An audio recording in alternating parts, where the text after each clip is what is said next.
ជំរាបសួរទៅកាន់ពុកម៉ែបងប្អូនទាំងអស់គ្នាពលមកកាន់ខ្ញុំបាទម្ដងទៀតហើយនៅក្នុង Channel PPR រឿងដែលជាអេពីសូតទី3ចំណែកឯក្នុងអេពីសូតនេះផងដែរខ្ញុំបាទពំនាំយកសាច់រឿងដ៏ថ្មីមួយមកកាន់ពុកម៉ែបងប្អូនទាំងអស់គ្នាស្ដាប់ដែលក្នុងចំណងជើងខ្ញុំបានដាក់ថាគំនុំព្រះសង្ឃដែលនៅក្នុងរឿងនោះមានឈុតឆាកដូចជារឿងស្នេហាគ្រោះកំត់ក្បាល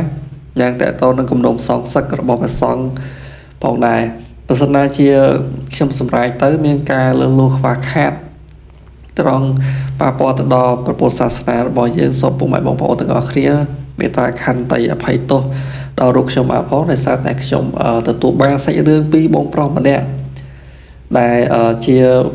មិត្តជិតស្និទ្ធរបស់ខ្ញុំផងដែរដែលគាត់បានដំណើរប្រាប់ខ្ញុំផងដែរហើយរឿងនេះផងដែរកើតឡើងតាំងពីឆ្នាំ1990ជាងប៉ុន្តែគាត់មិនបានបញ្ជាក់ប្រាប់ខ្ញុំច្បាស់ដែរទេបាទដោយតាមសាច់រឿងនេះដែរគាត់ដឹងតាមលោកពូរបស់គាត់ដែលដំណើរប្រាប់គាត់កាលពីចំណងនោះដោយសារតែចំណងនោះគាត់នៅមានអាយុនៅក្មេងនៅឡើយហើយពូរបស់គាត់បានតតហេតុការណ៍នៅចំណងនោះអញ្ចឹងកុំឲ្យពុកម៉ែបងប្អូនទាំងអស់គ្នារងចាំសម្ដាប់យូរតោះសូមនិយាយស្ដាប់ដូចតទៅដើមហេតុព្រឹត្តិការណ៍នៃរឿងស្ថិតនៅក្នុងខេត្តកណ្ដាលនៅក្នុងឆ្នាំ1990ជាងដែលមានបងប្អូនចំនួន2នាក់គឺជាបងប្អូនបង្កើតនឹងគ្នាដែលគាត់លើកយកតែបងប្អូនចំនួន2នាក់នេះធ្វើជាតួអង្គដ៏សំខាន់ពីព្រោះបងប្អូន2នាក់នេះគឺជាតួអង្គដ៏សំខាន់នៅក្នុងរឿងផងដែរដែលតួអង្គបងខ្ញុំសូមដាក់ឈ្មោះសព្វនិមិត្តឲ្យគាត់ចុះគឺខ្ញុំដាក់ឈ្មោះថាបងអេឯតួអង្គប្អូនខ្ញុំសូមដាក់ឈ្មោះថាបងប៊ីបាទការចំណងនោះពីអ្នកបងប្អូននោះគាត់គឺជាអ្នកលេងផងដែរដែលដូចថាកាងភូមិមានកន្លែងណារំធុបាសគឺតែងតែមានវត្តមានរបស់គាត់ផងដែរបាទអញ្ចឹងខ្ញុំមិនសូមនិយាយចំឈ្មោះឬក៏ទីតាំងរបស់គាត់ទេពីព្រោះខ្ញុំរក្សាឯកជនភាពរបស់គាត់សិទ្ធិឯកជនភាពរបស់គាត់ណាពុកម៉ែបងប្អូនទាំងអស់គ្នាបាទអញ្ចឹងក្នុងអំឡុងឆ្នាំនោះគឺនៅប្រកាន់បពុនៅឡើយទេគឺថាភូមិត្បូងមិនអាចចូលទៅភូមិជើ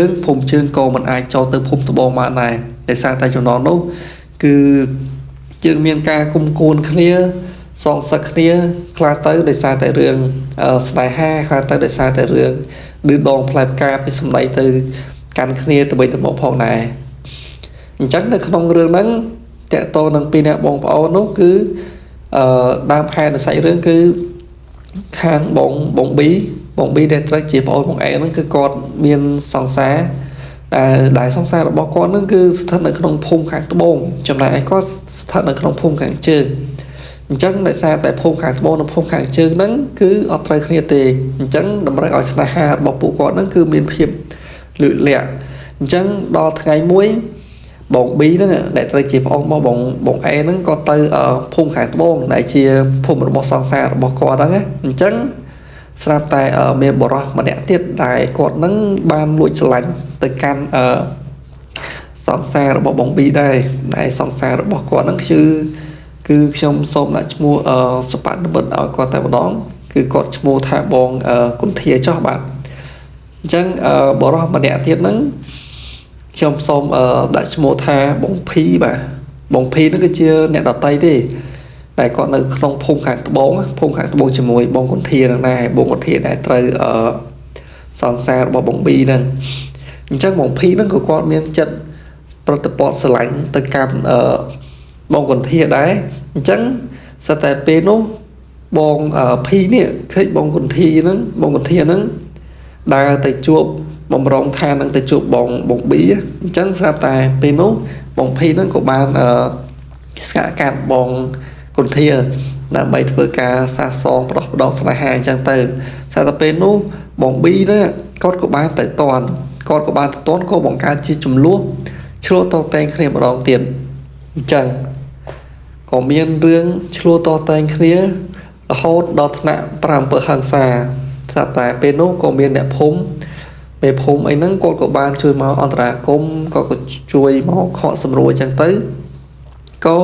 tới tia riêng luôn từ dương nghĩa mong mơ bọn e vĩnh mà trong xóm như vậy bị robot bọn e tích bọn e đã chia bọn e đã tới chia bọn bi nắng robot bọn con bị môn máu con cứ chia bọn thông và trăm phung kháng chớn mà tại miền là cái cho con cho tế tại sao tại có ba robot bơ mình o ca sẹp cục bộ mạ phớp lên đào lựa chọn plon kế rồi này bọn đó pe nô con của bạn bua sam khua vừa chia bật song bật hai bạn cứ con ở bua chấm nón đôi chia pi bật xá lại còn chọc chuồn đằng thò bên này khang bên tén bàn tay con bàn ai bỏ bong chào bỏ pro bỏ có bạn để chẳngนี่คือเชียร์บอดบองเอได้เชียร์บองปลอบอบองบองปลอบอบองบีmà นี่คือเชียร์บอดก็แต่ขนมอมลองเป็นนู้ก็คือบ้านบูชีประสองมาตหายจังที่ยังสมตกเรื่องบองเอตรำนังสันยังหมกกันเรื่องบองพีbình bạnบองพีได้ตามยายสองสามบองบีnữa là ngàyยังnghĩa mong mơ bỏเรื่องบองพีbìnhบองพีมนไทยได้กอดการแหดเมื่อในทามนไทยได้กอดจูบแหดการรักษากระมุ้ยบาทอันนี้ยอมใจปีกรอยติดติดเรื่องบองพีบองพีคือกอดบานจูบครัวคือกอดบานจูบครัวกับหมดกับบ้าในเคยกอดนั้นđã tới cứ ở miền cái ba thế bạn cứ có đã từ châu Âu bị thi bằng coca cái một cái này chúng nó cứ miền cam bị thi bon tiền ấy nó cứ cái xây đại cái chui khi từ bên từ màu được nông sọc nông phun chơi nữa nghe cứ một tuần trong phơi miền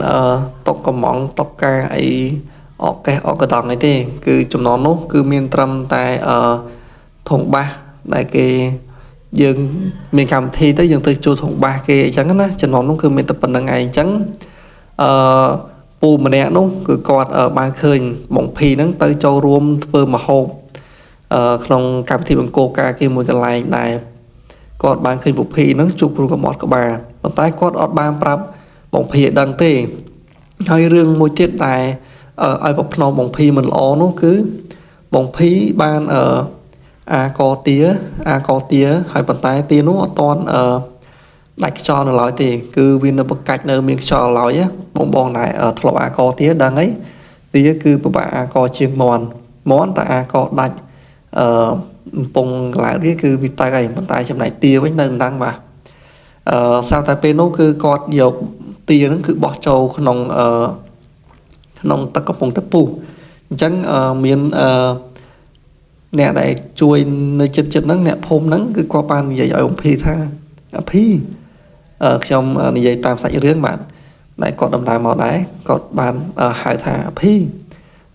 mệnh bỏ tia cho được nông năng này chẳng á tia cái bông tại và cả chẳng mình bỏ tia nông châu nông năng chẳng đời xa tại tia nông ở toàn đánh trò chẳng á còn bỏ châu chẳng ở lọ tê miền bọc nồi mình lọ chẳng từ chấm lại bông phi con một bàn nhô chật vô khoai tục đạn cho mỗi năng lượng ở tầng năng tề màนี่ก็เชียด่าแฮดกาเอาแฮดนะเอาแฮดตัวบอง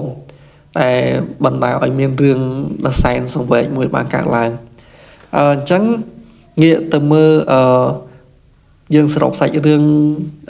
ระเบียงบองบีนั่งบองพีbìnhบองบีนั่งบองพีนั้นbây giờ vậy pi đầm nà đam rương tăng pi môn máu cứ có thốn miền chủng luôn là kia đài đôi khi mà vậy chẳng cứ khang chướng mình ai cho được phồng khang tụ bóng của mình ai cho phồng khang chướng mà này để xa tại miền vì việt to tê pi sầm này kia vài kia chẳng từ cứ giờ mình ai cho từ phồng mỗi bàn thì thấy cọp chuôn nắng bồng phi đó nghe từ ngay pa song xa bỏ bóng bì thiết dài ở bóng phi nó còn ở phong kháng từ bóng với bóng còn thìa đó nghe chẳng phơi ở rừng nắng cứ phơi áo khang ở bóng bí niệm nên ca mua mai từ ca bóng phi nó chỉ khlang គឺដល់ថ្ងៃដែលត្រូវរៀបការបាទថ្ងៃដែលត្រូវរៀបការដែលខាងបងភីហ្នឹងគាត់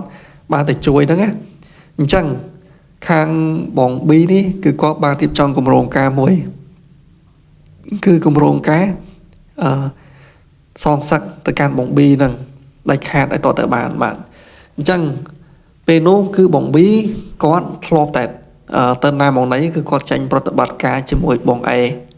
របស់គាត់ដែលបងអេពេលនោះគឺគាត់មិនទាន់បានសាងភ្នោះបួសជាព្រះសង្ឃទេគឺគាត់នៅជាភិក្ខុមកសំទោសគឺគាត់នៅជាបុព្វជិតនៅឡើយគឺគាត់ឲ្យតែថាមានរឿងអីចឹងមិនដែលបាត់មុខទេពីអ្នកបងប្អូននឹងដូចដៅនិយាយឈ្មោះអញ្ចឹងទៅកន្លែងណាក៏ក្រៅកន្លែងនោះឯងបាទអញ្ចឹងដោយសារតែលើកនេះគឺជាកិច្ចការដ៏ធំដែលគាត់ត្រូវតែមានគម្រោងធ្វើឃាតទៅកាន់បងប៊ីដាច់ខាតឲ្យតទៅបានអញ្ចឹងគឺបងប៊ីមានតែសម្រេចចិត្តទៅបបួលបងប្រុសរបស់គាត់ដែលគាត់ជាភិក្ខុហើយនេះបាទគឺគាត់ជាភិក្ខុបួសនៅក្នុងវត្តមួយកន្លែងបាទអញ្ចឹងដែលធ្វើឲ្យពេលនោះបងប៊ីគាត់ក៏បាននិយាយរៀបរាប់ដំណើរដើមតងរឿងតាក់តងនឹងជាមួយនឹងបងភីដែលចង់មានគម្រោងទៅសងសឹកផងនឹងរឿងគំនុំចាស់ផងអញ្ចឹងធ្វើឲ្យលោកបងបាទខ្ញុំសូមហៅគាត់លោកបងតែម្ដងទៅដោយសារតែចំណងនោះគាត់បានបួសបាទជាព្រះសង្ឃហើយអញ្ចឹងធ្វើឲ្យលោកបងអេនេះក៏គាត់មានការខឹងសម្បាគឺគាត់មិនអាចទប់អារម្មណ៍កំហឹងរបស់គាត់ដល់សែនយូរដោយសារតែគំនុំរបស់បងអេនឹងក៏គាត់មានទៅកាន់បងប៊ីដែរប៉ុន្តែគឺគាត់មានបាទសំទោសគំនុំរបស់លោកបងអេនឹងក៏គាត់មានគំនុំខ្លាំងទៅកាន់បងភីដែរដែលនៅភូមិខាងត្បូងហ្នឹងអញ្ចឹងបានធ្វើឲ្យពីរអ្នកបងប្អូននោះលោកបងអេនិងបងប៊ីគឺគាត់បានរៀបចំគម្រោងមួយគឺលោកបងប៊ីគាត់ឲ្យលោកបងបាទសំទោសលោកបងអេគឺគាត់ឲ្យលោកបងប៊ីហ្នឹងរៀបចំគម្រោងការមុនដោយឲ្យលោកបងប៊ីហ្នឹងទៅកាន់ឯពិធីមុនដែលរៀបចំអាវុធផ្សេងដែលទុកនឹងធ្វើឃាតបងប៊ីតែម្ដងបាទអញ្ចឹងពេលនោះគឺថ្ងៃពិធីមង្គលការដែលថាបងភីហ្នឹងទៅជួយធ្វើមហោបណាទាំងអស់គ្នាហ្នឹងហើយអញ្ចឹងដល់ថ្ងៃដែលត្រូវហូបការអញ្ចឹងបងភីទៅចូលរួមថ្ងៃមង្គលការនៅភូមិខាងត្បូងដែលជាភូមិរបស់គាត់នឹងធម្មតាជាមួយនឹងបងកុធាធម្មតាអញ្ចឹងទៅចំណែកឯបងប៊ីនេះវិញគឺគាត់មិនអាចចូលទៅក្នុងភូមិខាងត្បូងនឹងបានទេប៉ុន្តែគឺគាត់មានកម្រងគឺគាត់មានល្បិចណាគឺគាត់មានល្បិចក្នុងការលួចបង្កប់អាវុធមុតស្រួចដែលភាសាជប៉ុនគេហៅថាសាមូរ៉ៃជប៉ុនហ្នឹងណាបាទខ្ញុំនិយាយប៉ុណ្ណឹងបងប្អូនទាំងអស់គ្នាប្រហែលជាយល់ហើយហ្នឹងហើយអូខេអញ្ចឹងគាត់បានបង្កប់សាមូរ៉ៃដ៏មុតមួយទៅគាត់បង្កប់ដាក់តាមខ្លួនហើយគាត់បានបិទបាំងអត្តសញ្ញាណកុំឲ្យពីណាគេស្គាល់ថាជាគាត់បងប៊ីអញ្ចឹងណាអញ្ចឹងគឺគាត់បានរៀបចំទៅកន្លែងនឹងជាស្រេចតាមពេលវេលាណាត់ជាមួយនឹងលបងអេបាទអញ្ចឹងយើងមកមើលលបងអេវិញអញ្ចឹងលបងអេក្នុងអំឡុងនោះលបងអេគាត់ក៏បានធ្វើការលាចាកសិក្ខាបទដោយខ្លួនឯងបងប្អូនទាំងអស់គ្នាបាទគឺយើងស្ដាប់អត់ច្រឡំទេគឺលបងអេនឹងសុខចិត្តលាចាកសិក្ខាបទដោយខ្លួនឯងដោយគាត់បានលាចាកសិក្ខាបទនៅឯមុខដំរីដែលយកដំរីធ្វើជាសាក្សីថាគាត់បានសាងតែគាត់បានសឹកតែភ្នោះដើម្បីបំពេញកាតព្វកិច្ចរបស់គាត់ហើយគាត់បានដឹងហើយថានេះគឺជាទង្វើមិនគប្បីគឺជាទង្វើមិនល្អក៏ដោយប៉ុន្តែដូចថាភាពកំហឹងគំនុំរបស់គាត់ហ្នឹងគឺមិនអាចដូចថាទប់អារម្មណ៍របស់គាត់បានអ្នកទាំងអស់គ្នាបានអញ្ចឹងបណ្ដាឲ្យលបងអេហ្នឹងគឺគាត់មានអារម្មណ៍ដូចថាក្តៅក្រហាយមួម៉ៅខ្លាំងមិនអាចដូចថាទ្រាំអោបដៃឈប់មើលបានបាទអញ្ចឹងក៏គាត់ក៏បានធ្វើការសឹកបាទដែលភាសាខ្មែរយើងនិយាយថាសឹកប្រភ្នោះសឹកហ្នឹងហើយគឺគាត់បានធ្វើការសឹកហើយបន្តមកទៀតគាត់ត្រៀមជាស្រេចនឹងកាអាវ បបចិត្តយើងក្អាកដូចថាក្អាកមនុស្សយើងសាមញ្ញវិញអញ្ចឹងណាអញ្ចឹងគាត់ក៏បានដើរទៅប៉ុន្តែពេលដែលគាត់ទៅក្នុងកម្មវិធីមង្គលការហ្នឹងគឺគាត់ក៏បានអឺតែងខ្លួនហើយកុំឲ្យគេមើលដឹងអញ្ចឹងណាថាជាគាត់អញ្ចឹងណាហ្នឹងហើយគាត់ក៏បានទៅជួបលបងB បាទពេលនេះដែរញីឈ្មោះរបស់យើងបានជួបគ្នាម្ដងទៀតហើយចង់នឹងថាមានរឿងអ្វីកើតឡើងទៀតអញ្ចឹងពេលនោះផងដែរគាត់ក៏បានធ្វើគម្រោងរបស់គាត់ក៏បាននិយាយថារងចាំមើលអាកាសល្អអញ្ចឹងស្រាប់តែរៀងចូលបន្តិចលបានឹងខ្ទង់ម៉ោង10ជាងឯតិចតួចហ្នឹងគឺមានអាកាសល្អគឺអាកាសល្អនោះគឺលបងA ហ្នឹងប្រាប់ឲ្យលបង B ហ្នឹងទៅបិទម៉ាស៊ីនភ្លើងចំណងនោះយើងមានហើយដូចថាយើងមានម៉ាស៊ីនភ្លើងហើយគាត់ថាម៉ាស៊ីននោះដូចជាម៉ាស៊ីនសេរីចាស់អាម៉ាស៊ីនបច្ឆេះភ្លើងសេរីចាស់អញ្ចឹងពេលណាដែលម៉ាស៊ីននោះឈប់ដំណើរការគឺប្រព័ន្ធភ្លើងប្រព័ន្ធបាសទាំងអស់នឹងរលត់នឹងផ្ដាច់ងឹតឈឹងតែម្ដងដែលគឺពឹងផ្អែកទៅលើម៉ាស៊ីនទាំងសងតែម្ដងដូចជាភ្លើងដូចជាបាសហ្នឹងអញ្ចឹងលបង B ហ្នឹងគាត់ក៏បានទៅផ្ដាច់ម៉ាស៊ីនភ្លើងនោះគឺងឹតសូនឈឹងតែម្ដងអញ្ចឹងជាអាកាសល្អដែលលបង A នោះបានយកអាវុធដែលលបង B នោះបានរៀបចំទុកហើយស្រ័យនោះគឺសាមរ៉ៃដ៏សែនមុតស្រួយនោះបានធ្វើការកាប់មួយសាមរ៉ៃទៅលើបងភីបាទគឺមិនអោយខុសទេគឺទៅលើបងភីនោះចំមួយសាមរ៉ៃពិត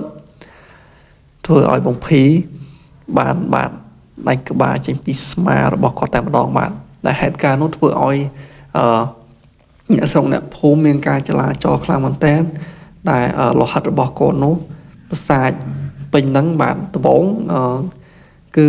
ក្អូបដល់ពេលប្រហែលជាបាន3នាទីក្រោយមកបាទគឺក្លិនពេញហ្នឹងតែម្ដងហើយបង A និងបង B នោះគាត់ក៏បានរត់ភៀសខ្លួនចំណែកឯពូដែលនៅក្នុងហេតុការណ៍នោះគាត់ក៏បានជិះកង់បាទគាត់ក៏បានជិះកង់ទៅហូបការគេផងដែរដោយសារតែគាត់ហ្នឹងក៏នៅភូមិខាងត្បូងដែរហើយចំណែកអ្នកប្រាប់សាច់រឿងរបស់ខ្ញុំនេះក៏គាត់នៅភូមិខាងត្បូងនោះដែរគាត់ថាពេលនោះគឺគាត់ទៅសំថវិកាទិញកង់ជិះបានរយៈពេល3ខែបាទគាត់ក៏បានជិះកង់នោះទៅហូបការគេហ្នឹងហើយឈាមរបស់បងភីហ្នឹងក៏បានខ្ទាតចំកង់អញ្ចឹងធ្វើឲ្យសម្គាល់សមាជិកថាពូរបស់គាត់ក៏បានសមាជិកថាបោះកង់នោះចោលនៅក្នុងទឹកព្រែកតែម្ដងចំណែកឯលបង B វិញគាត់ក៏បានត្រូវសមត្ថកិច្ចចាប់ខ្លួនបាទចំណែកឯលបង A នោះវិញដែលជាអតីតព្រះសង្ឃគាត់ក៏បានរត់ភៀសខ្លួនបាទឬថារត់ភៀសខ្លួនទៅប្រទេសថៃអញ្ចឹងណាពុកបងប្អូនទាំងអស់គ្នានេះគឺជាគំនុំសងសឹកអញ្ចឹងទៅបន្ទាប់មកយើងបកមកតេតតនឹងសាកសពបងភីវិញអញ្ចឹងខ្ញុំអត់ចង់និយាយតេតតនឹងសាកសពភីច្រើនប្រហែលទេដោយសារតែការឡងហ្នឹងគឺអត់ដូចថាអត់មានអីប្លែកច្រើនអញ្ចឹងណាគឺគាត់ដូចថាការឡងនោះវារៀងសាហាវតិចតួចដែរគាត់ថាគាត់ពេលដែល7ថ្ងៃរបស់គាត់គឺគាត់ដើរកាន់ក្បាលរបស់គាត់ហើយគាត់សួររកធិតកោដែលបានសម្លាប់ដោយសារតែពេលនោះគឺគាត់បានដឹងខ្លួនថានរណាគឺជាសម្លាប់គាត់ទេដោយសារតែពេលនោះគឺបិទភ្លើងអស់ហើយគាត់ក៏បានស្លាប់ដោយមិនដឹងខ្លួនអញ្ចឹងណាគឺតែមកដែរគឺទៅតែម្ដងអញ្ចឹងគឺគាត់ធ្វើការទៅគោះទ្វារអ្នកភូមិដើរសួររកឃាតករដែលបានសម្លាប់គាត់អីចឹងទៅហើយបន្ទាប់ពី7ថ្ងៃចប់វិញ្ញាណរបស់គាត់ក៏បានទៅសុគតិភពក៏បានទៅកាន់សុគតិភពផងដែរចំណែកឯបង B ក៏ត្រូវបានសមត្ថកិច្ចចាប់ឃាត់ខ្លួនអញ្ចឹងយើងនិយាយអំពីតេតតនឹងការអប់រំនៃរឿងបន្តិចបាទអញ្ចឹងតេតតនឹងគំនុំការសងសឹកអីហ្នឹងគឺជារឿងដែលថាបើសិនណាជាយើងអាចអត់ឲ្យគ្នាបានក៏អត់ឲ្យគ្នាទៅប៉ុន្តែខ្ញុំមើលឃើញនៅក្នុង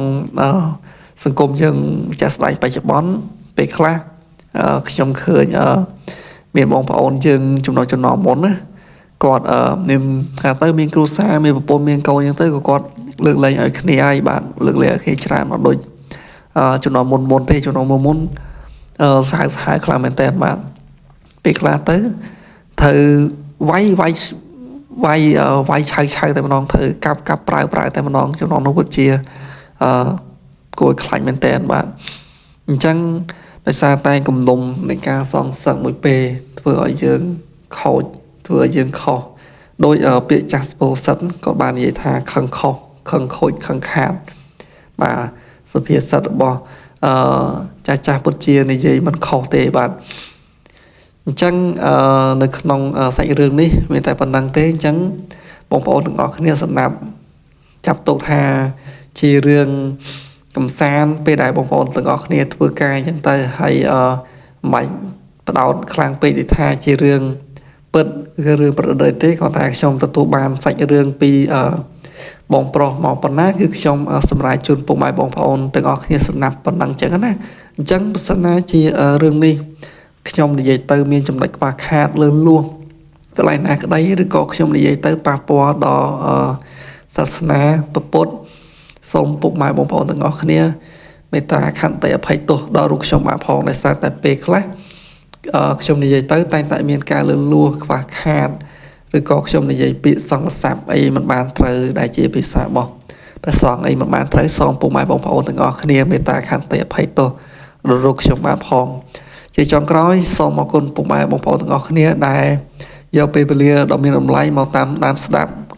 សាច់រឿងខ្ញុំបាទតាំងពីដើមរហូតដល់ចប់អរគុណច្រើនកុំភ្លេចជួយ Subscribe ម្នាក់មួយផងអ្នកទាំងអស់គ្នាដើម្បីឲ្យខ្ញុំមានកម្លាំងចិត្តផលិតវីដេអូបន្តជួបគ្នានៅអេពីសូតក្រោយ